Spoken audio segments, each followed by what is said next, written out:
ஆஞ்சநேயா ராஜா அப்படிங்கிற டிசாஸ்டர் படத்துக்கு அப்புறம் வருது. சும்மாவா சொல்கிறானுங்க இந்த கிங் ஆஃப் ஓப்பனிங் அப்படின்னு. அட்டகாசம் போஸ்டர்ஸை மறக்கவே முடியாது. ஏன்னா ஒவ்வொரு போஸ்டர்லையும் இந்த தீபாவளி தலை தீபாவளி அப்படின்னு கோட் பண்ணாங்க. அது பயங்கர ட்ரெண்ட் ஆயிடுச்சு. ஆனந்த் விகடனில் ஒரு காலேஜ் பையன் தொப்பி போட்டுட்டு சைக்கிளில் உட்காந்துட்டு இருக்கிற மாதிரி ஒரு ஸ்டில் இருந்தது. ஆனால் அஜித்தோட பரமசிவன் படம் பொங்கலுக்கு வருது, வெயிட் லாஸ் டிரான்ஸ்ஃபர்மேஷனுக்கு அப்புறம் வர ஃபர்ஸ்ட் படம், கண்டிப்பாக அது ஒரு டீசெண்டான படமாவது இருக்கும்னு நம்ம எதிர்பார்த்தோம். ஆனால் படம் கேவலமாக இருந்தது.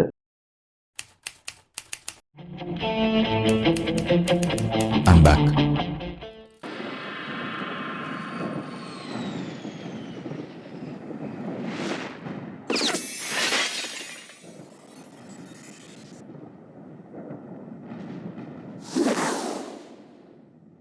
விண்டேஜ் தலை ஃபேன்ஸுக்கு தெரியும், அந்த டைமில் தலை படத்துக்கு அஜித் குமார் அப்படின்னு டைட்டில் போடுறது ஒரு டிஃப்ரெண்ட் ஃபாண்ட்டில் போடுவாங்க. செமையாக இருக்கும். வரலாறு படத்துலையும் அதே டைட்டில் கார்டு தான். அந்த டைட்டில் கார்டுக்கு முன்னாடி அஜித் குமார் முதல் முறையாக 3 வேடங்களில் நடிக்கும் அப்படின்னு போட்டிருப்பாங்க. படத்தோட பிகினிங்கே நமக்கு தெரியும் இது ஒரு நார்மலான கமர்ஷியல் படம் கிடையாது அப்படின்னு. ஏன்னா ஒரு இருட்டு ரூமு, அதில் பைப் யாரோ பற்ற வைக்கிற மாதிரி இன்னிசை இலப்படையோட ஒரு சாங் பிட்டு அதில் வருது. கனிகா பரதநாட்டியம் டான்ஸ் ஆடுற மாதிரி அப்படியே ஸ்லோவாக ஸ்மோக் எஃபெக்டோட தலையோட ஃபேஸ் அப்படியே வெளிச்சத்தில் வரும். அப்போ ஒரு செம்ம பஞ்ச் ஸ்டைலாக கூட படத்தை ஆரம்பிப்பார். நடக்க போகிறது நல்லா நடக்கணும்னா நடந்து முடிஞ்சதை அப்பப்போ நினச்சி பார்க்கணும் அப்படின்னு. தாறுமாறாக இருக்கும். ஒரு தலையை பார்த்தாச்சு, இப்போ அடுத்த தலை. செம கியூட்டா, செம பப்ளியா, பார்ன் வித் சில்வர் ஸ்பூன் அப்படிங்கிற மாதிரி ஒரு கேரக்டர் விஷ்ணு. இது 2வது தலை. நிஜமாவே இளமை பாட்டு எல்லா அஜித் ஃபேன்ஸுக்கும் செம்ம ட்ரீட்டு. டான்ஸே ஆட தெரியாதுன்னு பயங்கரமாக ட்ரால் பண்ணிட்டு இருந்த ஒரு ஹீரோ இந்த அளவுக்கு டான்ஸ் ஆடுவாரா அப்படிங்கிற மாதிரி ராபர்ட் மாஸ்டர் செம்மையாக ஆட வச்சிருப்பாரு நம்ம தலையை. அதுலேயும் நடுவில் ஒரு லைனில் பெண்களே விடை அப்படின்னு சொல்லும்போது ஒரு க்ளோஸ்அப்பில் வருவார். Cuteness overloaded. ஆஹா, 2 தலையும் வந்தாச்சு, படமும் கொஞ்சம் ஜாலியாக போகுது அப்படின்னு நினச்சிட்டு இருக்கும்போது நம்மளோட பழைய மொக்க படங்கள்லாம் ஞாபகப்படுத்துகிற மாதிரி இந்த தொத்தாபுரம் போர்ஷன் அப்படின்னு ஒன்று ஆரம்பிச்சது. என்னையா இது கான்செப்ட், இதெல்லாம் யாரையா எழுதுனது, எப்படியா இப்படிலாம் யோசிக்கிறீங்க அப்படிங்கிற மாதிரி ஒரு 20-25 நிமிஷம் நம்மளை பாடாப்படுத்தி எடுத்துருவாங்க. அதுவும் அந்த தொத்தாபுரம் சாங்கில் நடக்கிற சில விஷயங்கள்லாம் ஒரு காலேஜ் ஸ்டூடெண்ட்ஸு வித் ப்ரொஃபஸர் இப்படி எல்லாமடா பண்ணுவாங்க அப்படிங்கிற மாதிரி இருக்கும். அப்போ இந்த படமும் நமக்கு அவ்வளோதான் போல அப்படிங்கிற மாதிரி நம்மளை யோசிக்க வைக்கும். எப்படா அந்த ஊர்லேருந்து கிளம்பி வருவாங்க கதைக்குள்ளே போகலாம் அப்படின்னு நினைக்கும் போது அப்படியே அந்த கம்மாக்கரையில் சாங்கு, அந்த என்கேஜ்மெண்ட் இதெல்லாம் நடந்து முடிஞ்சிடும். அதுக்கப்புறம் தான் படமே சூடு பிடிக்கும். எதுக்கு பையனே அப்பாவை கொலை பண்ண ட்ரை பண்ணுறான், என்ன நடக்குது, உண்மையாகவே இவனுக்கு ஏதாவது பிரச்சனையா அப்படிங்கிற மாதிரி ஸ்லைட்டாக ஒரு கான்ஃப்ளிக்ட் ஓப்பன் ஆகுது. அப்போ தான் திரைக்கதையில் ஒரு ட்விஸ்ட்டு. அந்த மென்டல் ஹாஸ்பிட்டலில் அப்பா தலை ட்ரீட்மெண்ட் கொடுக்க, பையன் தலை அந்த ட்ரீட்மெண்ட்டை எடுக்க, அப்படியே ஜூம் அவுட் பண்ணி ஜன்னலில் பார்த்தா கடைசியாக சேர்ந்தார் நம்ம 3வது தலை. தலை படத்திலே வச்சு எனக்கு மோஸ்ட் ஃபேவரட் இன்ட்ரோல் பிளாக்னா அது வரலாறு தான்.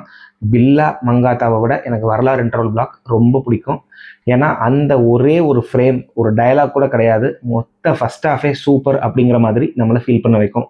அப்பாடா, முன்னாடி இருந்த படங்கள் எல்லாத்த விட இந்த படத்தோட ஃபர்ஸ்ட் ஹாஃப் பெட்டராகவே இருக்குது, செகண்ட் ஹாஃப் மட்டும் கொஞ்சம் நல்லா இருந்தால் போதும், கண்டிப்பாக ஓடிடும் அப்படிங்கிற ஒரு திருப்தியில் இன்டர்வல்ல இருந்தோம். அப்போ எங்களுக்கு தெரியாது அடுத்து நாங்கள் பார்க்க போகிற 1.5 மணி நேரம் தலை கெரியரோட பெஸ்ட் செகண்ட் ஹாஃபாக இருக்க போகுது அப்படின்னு. உள்ளே போய் உட்கார்ந்தோமே ட்ரீட்டு தான். தமிழ் சினிமாவில் எத்தனையோ டிரான்ஸ்ஃபர்மேஷன் சீன்ஸ் இருந்தாலும் பாஷா அப்படிங்கிற ஒரு படத்தோட டிரான்ஸ்ஃபர்மேஷன் சீன் தான் இன்னி வரைக்கும் பேசப்பட்டுக்கிட்டு இருக்கு. அந்த பாஷாவில் கூட கண்டிப்பாக நமக்கு தெரியும் மாணிக்கம் எப்படியா இருந்தாலும் பாஷாவாக மாறப்போகிறாரு அப்படின்னு. ஆனால் பாஷாவை விட ஒரு படி மேலே எனக்கு இந்த பர்டிகுலர் டிரான்ஸ்ஃபர்மேஷன் சீன். எதனால் அப்படின்னா, யாருமே அவர் வீல் சேரை விட்டு எந்திரிப்பாருன்னு நினச்சி கூட பார்த்துருக்க மாட்டாங்க. ஜீவா கேரக்டர் சொல்லும் உனக்கு நான் ஏம அப்படின்னு. அந்த லேம்பை எடுத்து கை ஓங்கி கத்தும்போது சிவசங்கர் கேரக்டர் கத்திட்டு ஒரு விஸ்வரூபம் எடுத்து அப்படியே அந்த வீல் சேர்லேருந்து எந்திரிச்சு நிற்பார். எந்திரிச்சு நின்று தலையை கோதுவார் பாரியா.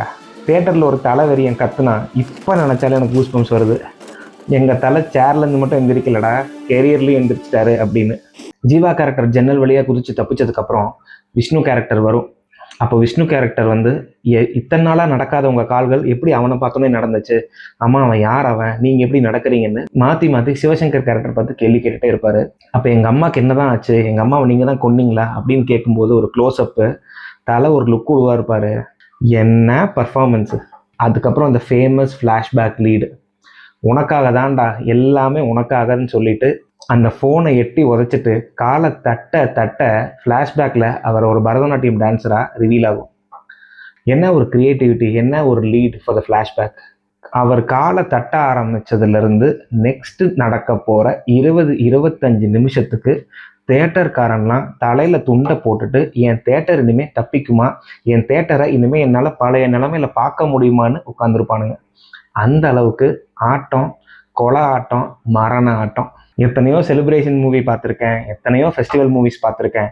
ஆனால் அந்த மாதிரி ஒரு ஆட்டம், அந்த மாதிரி ஒரு செலிப்ரேஷனை என் லைஃப்பில் பார்த்துருக்கவே முடியாது. Inside the theatre, purest form of mental madness for one man, ultimate star Ajith Kumar. ஃப்ளாஷ்பேக்கில் எத்தனையோ ஹைலைட்டட் மூமெண்ட்ஸ் இருக்குது. அதில் எனக்கு ரொம்ப பிடிச்ச மூமெண்ட்ஸை சொல்கிறேன். இன்னிசை அளவுடைய சாங்கில் அந்த சைடு கேமராவை வச்சு இப்படி நடந்திருப்பாரு, வேற லெவலில் இருக்கும். பஞ்சபூதமாக வர்ற அந்த சீனில் அவரோட ஹேர் ஸ்டைல், குதிரை லாடத்தில் ஒரு பர்பிள் ட்ரெஸ் போட்டுட்டு ஒரு வாக், அந்த வாக் வந்து ட்ரெய்லர்லேயே காமிச்சிருப்பாங்க. தலையோட ஃபேன் பேஸுக்கு ரொம்ப ரொம்ப முக்கியமான காரணம் சிங்கம் மாதிரி அவர் நடந்து வர்றது.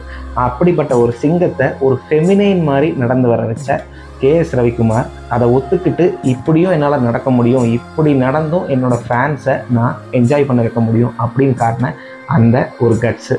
அம்மா கூட உட்காந்து வெத்தலை போடுற சீனு, அதே மாதிரி அவங்க அம்மா உனக்கு என்னடா நீ ராஜா அப்படின்னு சொல்லும்போது தேட்டர் வைல்டான விதம், அந்த பொண்ணை ரேப் பண்ணுறதுக்கு முன்னாடி நடக்கிற ஒரு ஃபைட்டு, அந்த ஃபைட்டுக்கு முன்னாடி தலையை சிலுப்பிட்டு ஒரு டேர்ன் ஒன்று பண்ணுவார். மேலே அந்த பொண்ணோட ரூமுக்கு போய் பரதநாட்டியம் ஸ்டைலில் அந்த மூமெண்ட்ஸோட டாப்பாக போடுற ஸ்டைலு, இது எல்லாத்துக்கும் அப்புறம் கடைசியாக சுஜாதா கேட்பாங்க என்னப்பா இதெல்லாம் அப்படின்னு.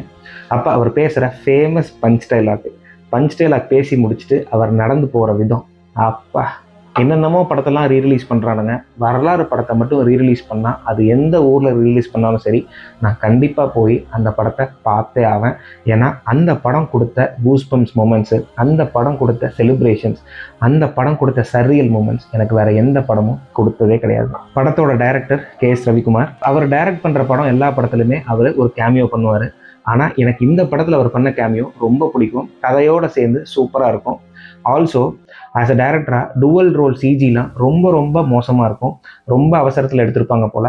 ஆனால் அந்த விஷயங்கள் எல்லாத்தையுமே மறக்கடிக்கிற மாதிரி இருக்கும். அந்த எமோஷன்ஸு, அந்த ட்ராமா, அந்த கான்ஃப்ளிக்ஸ். ப்ரீ கிளைமேக்ஸில் சிவசங்கரை சுட்டுருவாங்க. சுட்டதுக்கப்புறம் கீழே படுத்திருப்பார், ஆனால் உயிர் இன்னும் இருக்கும். கரெக்டாக ஜீவா எப்போ தன்னோட கண்ணீரை அவங்க அப்பாக்காக சிந்தினாரோ, அந்த கண்ணீர் ட்ராப் போய் அவர் கையில் பட்டதுக்கப்புறம் அவரோட உயிர் போகிற இடம் வேற லெவல் டைரக்ஷன். இதே சீனை ஒரு மணிரத்னமோ ஒரு பாலு மகேந்திரவோ எடுத்திருந்தா பயங்கரமாக அப்ரிஷியேட் பண்ணியிருப்போம். ஆனால் இது ஒரு கமர்ஷியல் படம், இது ஒரு கமர்ஷியல் டைரக்டர் அப்படின்றதுனால இந்த விஷயத்தெல்லாம் ஹைலைட் பண்ணி பேசுறதுக்கு யாரும் இல்லை. கிளைமேக்ஸில் அம்மா சாப்பிட மாட்டேன்னு சொல்லி அடம் பிடிக்கும்போது விஷ்ணு கேரக்டர் ஜீவா கேரக்டராக மாறி அந்த ஹேர் ஸ்டைலு, கண்ணில் போட்ட அந்த லென்ஸு இதெல்லாம் போட்டுட்டு அந்த கெட்டப்பை மாற்றிட்டு வந்து சாப்பாடு ஊட்டுற சீனு, அதுக்கப்புறம் படத்தோட டைட்டிலில் மென்ஷன் பண்ணி அவர் நமக்கெல்லாம் காட்ஃபாதர்னு சொல்கிற இடத்துல அந்த பெரிய அஜித்தோட ஃபோட்டோவை காட்டுவாங்க. இது தாண்டா கம்பேக்கு அப்படிங்கிற மாதிரி தேட்டரை விட்டு அல்டிமேட் ஸ்டார் அஜித் அப்படின்னு சொல்லி கத்திக்கிட்டே வெளியே வந்தோம். எனக்கு பர்சனலாக அந்த படத்துலேயே வச்சு ரொம்ப பிடிச்ச தலையோட பெர்ஃபார்மன்ஸ் எது அப்படின்னா, செகண்ட் ஹாஃபோட பிகினிங்கில் அஜித்துக்கும் சந்தான பாரதிக்கும் ஒரு சின்ன கான்வர்சேஷன்ஸ் நடக்கும். அந்த கான்வர்சேஷனில் ஜீவா கேரக்டர் அந்த விஷ்ணு கேரக்டர் என்னென்னலாம் பண்ண அப்படின்னு சொல்லி எக்ஸ்பிளைன் பண்ணுவார். முரட்டு சைக்கோத்தனம், முரட்டு வில்லத்தனம், அட் த சேம் டைம் அவங்க அம்மா மேலே காட்டுற பாசம், அந்த அக்ரஷன், இது எல்லாத்தையுமே வேற லெவலில் ஒரு ஆங்குவிஷோட காமிச்சிருப்பாரு. தலை ஆஸ் அ பெர்ஃபார்மராக அந்த மாதிரி வேற எந்த படத்துலையுமே நடித்ததே கிடையாது. ஏஆர் ரஹ்மான் மியூசிக் பண்ண கடைசி அஜித் படம் வரலாறு தான். ஒரு ஏஆர் ரஹ்மான் அஜித் மியூச்சுவலாக அது எனக்கு சரியான கடுப்பு. அதனால் அந்த மியூசிக்கை திருப்பி திருப்பி திருப்பி திருப்பி ரீவிசிட் பண்ணிக்கிட்டே இருப்பேன். படத்தில் எனக்கு ரொம்ப பிடிச்ச பிஜிஎம்ஸ் எதுன்னு சொல்கிறேன். ஃபர்ஸ்ட் ஆஃப் ஆல், இந்த படம் ஒரு பில்லா மாதிரியோ ஒரு மங்காத்தா மாதிரியோ ஒரு டெக்னோ ஃபீஸ்டாக இருக்காது. இந்த படத்தோட ஓவரால் பிஜிஎம் பயங்கர கிளாசிக்கலாக அப்ரோச் பண்ணியிருப்பாரு ஏஆர். சிவசங்கர் முதல் தடவையாக வீல் சேரை விட்டு எந்திரிக்கிற அந்த போர்ஷனில் சிவசங்கருக்காகவே ஒரு கிளாசிக்கல் ஆலாப்ஸ் கொடுத்துருப்பாரு. வேற லெவலில் இருக்கும். ஃபஸ்ட்டு இன்டர்வல் பிளாக்ல ஜீவாவை ரிவீல் பண்ணும்போது ஒரு பிஜிஎம் வரும், அதை அவரே ஹம் பண்ணியிருப்பாரு. அல்டிமேட். ஃப்ளாஷ்பேக் ஃபுல்லாக இன்னிசை அளபடையோட கியூஸ் தான், சான்ஸே இல்லை. ஒவ்வொரு சீனும் அந்த பிஜிஎம் வேற லெவலில் அந்த எமோஷன்ஸை எலிவேட் பண்ணும். சுஜாதா அவங்கக்கிட்ட அந்த பஞ்ச் டைலாக் பேசிட்டு பின்னாடி நடந்து போகும்போது தவில வச்சு ஒரு சம்பவம் பண்ணியிருப்பாரு, அதுவே தாறுமாறு. இது எல்லாத்த விட ப்ரீ கிளைமேக்ஸில் சிவசங்கர் மாதிரியே கெட்டப் போட்டு நிறையா பேர் சுற்றிக்கிட்டு இருப்பாங்க. அப்போ ஒரு பீட் ஒன்று யூஸ் பண்ணியிருப்பாரு, செம்மையாக இருக்கும். இப்போ நான் சொன்ன எல்லா பிஜிஎம்மையும் விட எனக்கு ரொம்ப ரொம்ப பிடிச்ச பிஜிஎம் எதுன்னா, அந்த தொத்தாபுரம் போர்ஷன்ஸ் அப்போ முறையாக அஜித்குமார் அசினை பார்க்கும்போது ஒரு பிஜிஎம் வரும். அதாவது அஜித்தோட ஃப்ரெண்ட்ஸ் ஒரு 4-5 பேர் இருப்பாங்க, அசினோட ஃப்ரெண்ட்ஸ் ஒரு 4-5 பேர் இருப்பாங்க. ஒவ்வொருத்தரை பார்க்குற மாதிரி காட்டியிருப்பாங்க. அப்போது நார்மலான பிஜிஎம் அப்படியே ஸ்டார்ட் ஆகும். அப்போ தலை கண்ணாடியை கழிச்சிட்டு அசினை பார்க்கும்போது ஒரு பிஜிஎம் வரும். அந்த பிஜிஎம் ஏஆர் ரஹ்மானை தவிர யாராலையுமே போட முடியாதபடி இருக்கும். சாங்ஸை பொறுத்த வரைக்கும் நம்ம எதுவும் சொல்ல வேண்டாம், எல்லாமே ஸ்லோ பாய்சன், எல்லாமே கிளாசிக்கல் ஹிட்டு. ஆனால் எனக்கு ரொம்ப பிடிச்ச சாங் தீயில் விழுந்த தேனா. ஏஆர் எத்தனையோ பாட்டு பாடியிருக்காரு, ஆனால் இந்த மாதிரி எஃபர்ட் எடுத்து வேற ஏதாவது பாட்டு பாடியிருக்காரா அப்படின்னா எனக்கு தெரியல. வழக்கமாக ஒரு மதர் சென்டிமெண்ட் சாங்கில் அம்மா பையனை பார்த்துக்கிற மாதிரி இருக்கும், ஆனால் இதில் அப்படியே ஆப்போசிட், அம்மாவை பையன் பார்த்துக்கிற மாதிரி இந்த சாங் இருக்கும். கூட ரிலீஸ் ஆன வட்டாரம், வல்லவன், தலைமகன், தர்மபுரி, அப்படின்னு எல்லா படத்தையும் மட்டை பண்ணிட்டு 2006 ஹையஸ்ட் கிராசர் ஆஃப் த இயராக இருந்த வரலாறு தலையோட ட்ரூ கம்பேக். ஒரே ஆள் எப்படி ஆல்கஹாலிக்கா, விமனைசரா, நல்லவனா, ராகா, கெட்டவனா, ஒரே ஆளுக்கு எத்தனை ஃபேஸ் இருக்க முடியும்? அதுவும் நான் எங்கேயோ பார்த்து பழக்கப்பட்ட மாதிரி. இந்த கம்பேக்கை நான் எப்படி பார்க்குறேன் அப்படின்னா, உண்மையான ஒரு ஆல்ஃபா மேல்னால தான் இப்படி ஒரு கம்பேக்கை கொடுக்க முடியும். ஏன்னா ஒரே படத்தில் அவரோட பாடி ஷேமிங்கு, அவரோட டான்ஸ் ட்ரால்ஸு, அவரோட ஃப்ளாப் டாக்ஸு, இது எல்லாத்தையுமே பிரேக் பண்ணி பயங்கரமான கமர்ஷியல் சக்ஸஸ் இந்த மாதிரி ஒரு சப்ஜெக்டை வச்சும் என்னால் கொடுக்க முடியும் அப்படின்னு ப்ரூவ் பண்ணார். 10ல் 9 தலைஃபேன் கிட்ட போய் உங்களுக்கு ரொம்ப பிடிச்ச படம் எதுன்னு கேட்டால் ஒன்று பில்லான்னு சொல்லுவான், இல்லைன்னா மங்காத்தான்னு சொல்லுவான், இல்லைன்னா வாலின்னு சொல்லுவான், ஏன் விஸ்வாசம் கூட சொல்லுவான். ஆனால் டாப் மோஸ்ட் படம் எனக்கு வரலாறு அப்படின்னு சொல்லி யாரும் சொல்ல மாட்டாங்க. அந்த ஒரு ஆள் நான் தான். தலை இனிமேல் எத்தனை படம் நடித்தாலும், இதுக்கு முன்னாடி எவ்வளவோ நல்ல படம் நடிச்சிருந்தாலும், தலையோட best ever film is always வரலாறு, த ஹிஸ்ட்ரி ஆஃப் காட்ஃபாதர்.